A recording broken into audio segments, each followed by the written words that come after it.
since my last video, I've already sold my Tata Zest. It went for an average price. Can't be too mad about it, but that's what I expected from it anyway. And I've driven a few more cars since then. I drove the Kushaq, I drove the Volkswagen Taycan. Now, one thing I haven't mentioned yet is I was looking at the Renault Kiger very seriously. I know it may not be a choice for the masses, but it's a very underrated car. I was getting the top model dual tone CVT turbo edition for I think 12,60,000. I also own a Renault, so we were getting some loyalty exchange bonus as well, so it was a very good price. The problem that I feel before choosing that is when it's idling, you will feel the thump, you will feel the not the thump but the vibration on the steering wheel as well. So if I'm paying 12.5 lakh rupees and I feel like there would be the refinement is not up to the mark, there is definitely rattling in a 4,000 kilometer old test drive car in the rear door. But it has ventilated seats, which really doesn't work. But other than that, the functional bits of that particular car is there is auto dimming IRVM already. It's a turbo CVT unit, produces 100 PS of power. It was very good to drive in the city. I drove it on the highway as well. It was very good. I think from a mileage point of view, I was watching some of the reviews. I think it's returning just around 8 to 9 kmpl in the city. On the highway, it's returning 12 to 13 kmpl on the highways. So may not be the most economical car. So I was sort of on the edge on that, right? So I'm not sure if I'll be moving ahead with that. I also went to drive the Kia Seltos, Kia Sonet. A little story about that is, majorly I wanted to drive the Sonet. Took a test drive. I already have driven Sonet for long periods of time with my friends' cars and stuff. So it's a very good car, very good diesel engine. For a Sonet, I was looking at a diesel engine. So the car was good. The only issue that I had is the rear seat was a little tight for two people. Not two people, three people for sure. But even for two people, it's not the most comfortable seat that's there out in the market. It's very upright. Number two is also the suspension is on the stiffer side. So even in the city, when there is a lot of potholes, it's very difficult to maneuver around the city. So as the driver, I'm able to feel the bumps on the road. Definitely people in the back were able to feel it.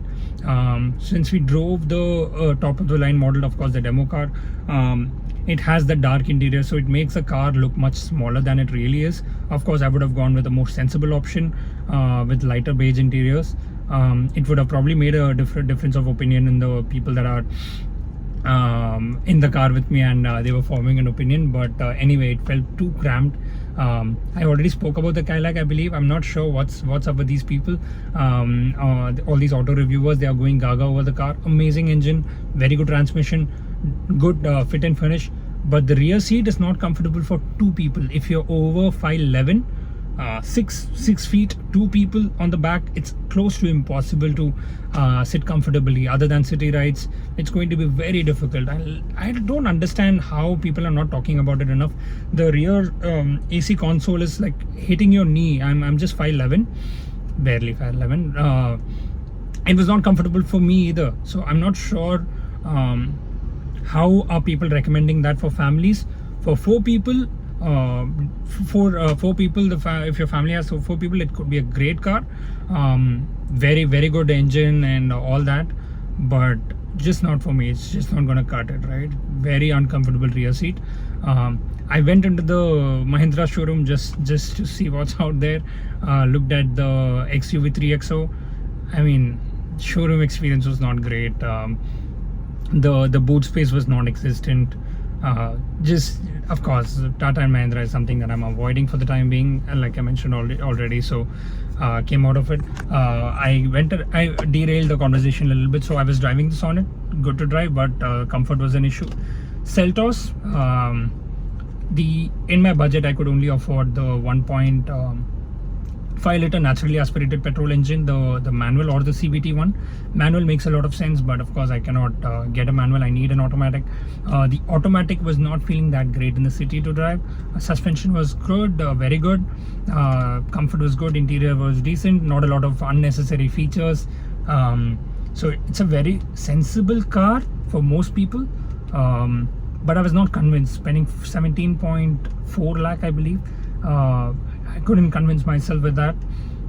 So on the way out of the showroom, my family just got into the Kia Syros, right? And let me be very upfront, I looked at the Syros last year. One of my friends recommended the Syros to me as well. And the very next second I told him, just shut up, man, just leave it, right? Because I don't know, Syros is not a car that I've really liked as much. I don't know, I know I keep saying that looks don't matter when you're sitting in the driver's seat. It really doesn't matter, but that's a car. I wouldn't say that it was the most ugliest car I've ever seen, but it was not attractive. It did not grab my attention. So I never really researched about the car, right? I never really spoke to someone that owns the car or anything like that. But my family just got in the car while they were leaving, right? While we were leaving in the showroom, and they were like, just get in the car. Just see what this car is all about. I didn't even know the price of the Syros. I thought it will be above, or if not around Seltos, right? I was not expecting it to be a competitor of Sonnet or Venue for that matter. So when I got in the car, I was so surprised from the outside, the way it looks versus how it feels on the inside. The steering looked amazing. The console, the triple display screen, a panoramic sunroof. Not an advocate of a panoramic sunroof, but the large windows and the large panoramic sunroof makes the car feel a lot bigger than it really is. It was so comfortable to sit and be able to see the surroundings so clearly, right? No cramped spaces or anything. And by that time, we were looking at a lot of cars that felt very cramped, like I was talking about it, right? So it was such a breath of fresh air. And I was talking with the sales representative. I was like, okay, you know what's the cost of the car? And she's like, oh yeah, it starts from 9 lakhs. I was so surprised, like, what do you mean it starts from 9 lakhs? And then I got to know about the car. It comes with a petrol and a diesel. Petrol is horrible for the mileage because the car is a tall by car. I'm pretty sure the shape of the car is not giving it a lot of mileage on the highways either. So petrol, I heard the reviews. I think people are getting around 8 to 9 in the city, 10 to 11 on the highways, 12 on the highways. Of course, there are people who drive very sedately that are able to get 16 to 17 out of it on the petrol with the petrol on the highway. But you know, and even with the E20, E25, with what's going on, I'm not feeling very safe with the petrol. So I inquired for the diesel. The diesel is coming around 15,70,000 on road without the MCP and the care packages. With it, it's coming to 16,20,000. So that's the HDK Plus diesel automatic model. It comes with the panoramic sunroof, does not come with the automatic climate control, does not come with the auto dimming IRVM, but it comes with the dual screen. Looks like a triple screen, comes with the dual screen. The best part about the car is the rear seat comfort, right? It can slide, it can recline. The boot space is pretty good, 390 liters. When you recline it slide it all the way to the front, it comes with 490 liter of boot space. Extremely comfortable front seats, extremely comfortable rear seats. The infotainment system very good to use. The torque converter gearbox, 6-speed torque converter gearbox in the city and on the highway was extremely smooth to shift. The mileage that I got with the diesel within the city for a 30-kilometer drive was I think it was a 15-kilometer drive. I got a 17 kmpl. On the highway I got around 14 kmpl when we were not even driving very in the most economical way, right? Comes with the traction mode, comes with the drive modes. I was so pleasantly surprised. It was such a love-hate sort of an interaction with that particular car. But again, once you're inside the car, what matters is, will you be able to drive it for the next 7-8 years comfortably? Will the people that are going to be sitting in the car, are they going to be very comfortable with it? So it ticked all the boxes, and surprisingly, I think within a day I went and booked the car, right?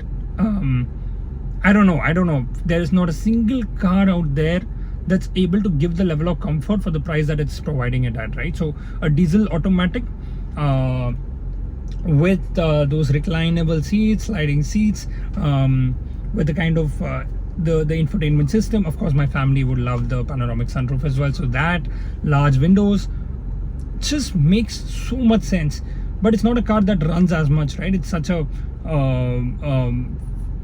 failure on Kia's part that it's not able to succeed, doing I think less than 1,000 units a month. By their standards, it's very low. But to me it really doesn't matter as long as the car makes sense, right? So for the time being, the waiting period, they're not very clear about it. Apparently there's a fire in the Hyundai Mobis manufacturing plant in Chennai. So they are not able to give me very concrete timelines for the delivery, but I'm expecting it to be coming around 3 months. But I'm not sure if there is anything that I'm missing out, any other car that I've not driven, which could be a better alternative. If you have any other suggestions, maybe I'm overlooking something, please let me know. I'll be more than happy to test drive it and probably book a car that I can get much sooner. Let me know what your thoughts are. Thank you.